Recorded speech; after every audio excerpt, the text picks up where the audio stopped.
নমস্কার, দেখছেন কলকাতা টিভির সঙ্গে রয়েছে আমি স্বর্ণালী। শুরু করছি সংবাদ সারাদিন। আর শুরুতেই যে গুরুত্বপূর্ণ খবরের দিকে নজর রাখবো, মেটিয়াবুরুজে সেবাশ্রয় ক্যাম্পে এসেছেন, ইতিমধ্যে উপস্থিত হয়েছেন অভিষেক বন্দ্যোপাধ্যায়, তৃণমূল কংগ্রেসের সর্বভারতীয় সাধারণ সম্পাদক অভিষেক বন্দ্যোপাধ্যায়। তিনি এসেছেন এই সেবাশ্রয় ক্যাম্প পরিদর্শনে।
আগে ২রা জানুয়ারি থেকে কিন্তু এই যে সেবাশ্রয় প্রকল্প, সেই প্রকল্প শুরু হয়েছিল মূলত সাধারণ মানুষের কাছে একেবারে চিকিৎসা পরিষেবা পৌঁছানোর জন্যই কিন্তু এই সেবাশ্রয় ক্যাম্প খোলা হয়েছে। আমরা দেখেছি বিভিন্ন জায়গায় কিন্তু এই সেবাশ্রয় ক্যাম্প চলেছে এবং যে ছবি আপনারা দেখতে পাচ্ছেন ইতিমধ্যেই, মেটিয়াবুরুজে সেবাশ্রয় ক্যাম্প পরিদর্শন করছেন অভিষেক বন্দ্যোপাধ্যায়। ডায়মন্ড হারবার বিধানসভার প্রত্যেকটি ক্ষেত্রে প্রত্যেক মানুষ যেন চিকিৎসা পরিষেবার সুবিধা পেয়ে থাকে, সেই কারণেই কিন্তু এই সেবাশ্রয় ক্যাম্পের শুরু করেছিলেন অভিষেক বন্দ্যোপাধ্যায় এবং সেই মতোই একটি একটি জায়গা পেরোতে পেরোতে এবার মেটিয়াবুরুজে সেবাশ্রয় ক্যাম্প পরিদর্শন করছেন অভিষেক বন্দ্যোপাধ্যায়। অবশ্যই সাধারণ মানুষের কাছে চিকিৎসা পরিষেবা পৌঁছে দিতেই এই প্রকল্প নেওয়া হয়েছে। তার পক্ষ থেকে আপনাদের জানিয়ে রাখি, আমরা দেখেছিলাম ঠিক ২রা জানুয়ারি থেকেই কিন্তু এই পথ চলা শুরু। মূলত অভিষেক বন্দ্যোপাধ্যায় তিনি এই সেবাশ্রয়ের যে ক্যাম্প, সেই ক্যাম্প শুরু করেছিলেন। ৭৫ দিন ধরে চলবে এই সেবাশ্রয় শিবির, এমনটাই জানানো হয়েছিল তার তরফ থেকে। আপনারা যে ছবি দেখতে পাচ্ছেন, মেটিয়াবুরুজে সেবাশ্রয় ক্যাম্প পরিদর্শনে অভিষেক বন্দ্যোপাধ্যায়।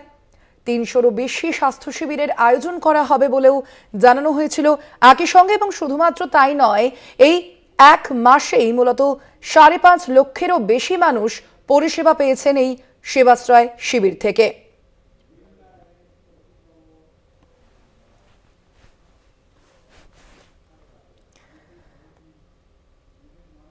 এক মাস পেরিয়ে গিয়েছে এবং এখনো পর্যন্ত এই সেবাশ্রয় যে ক্যাম্প তা বিভিন্ন জায়গায় চলছে। আজ মেটিয়াবুরুজে এই সেবাশ্রয় ক্যাম্প পরিদর্শন করছেন তৃণমূলের সর্বভারতীয় সাধারণ সম্পাদক অভিষেক বন্দ্যোপাধ্যায়। দেখতে পাচ্ছেন সেই ছবি। সাধারণ মানুষের কাছে চিকিৎসা পরিষেবা পৌঁছে দেওয়ার জন্যই এই প্রকল্প নেওয়া হয়েছিল। এই প্রকল্প নিয়েছিলেন অভিষেক বন্দ্যোপাধ্যায়। ডায়মন্ড হারবার লোকসভা কেন্দ্রে মানুষের কাছে চিকিৎসা পরিষেবা পৌঁছে দেওয়ার এই উদ্যোগ নিয়েছিলেন সাংসদ এবং তারপর সেই ডায়মন্ড হারবার বিধানসভা পেরিয়ে একেবারে বর্তমানে মেটিয়াবুরুজের বিভিন্ন এলাকায় চলছে এই সেবাশ্রয় শিবির। সেবাশ্রয় ক্যাম্প পরিদর্শন করছেন আজ অভিষেক বন্দ্যোপাধ্যায়, পাশাপাশি সাধারণ মানুষের সঙ্গে কথাও বলছেন তিনি। দেখতে পাচ্ছেন সেই ছবি।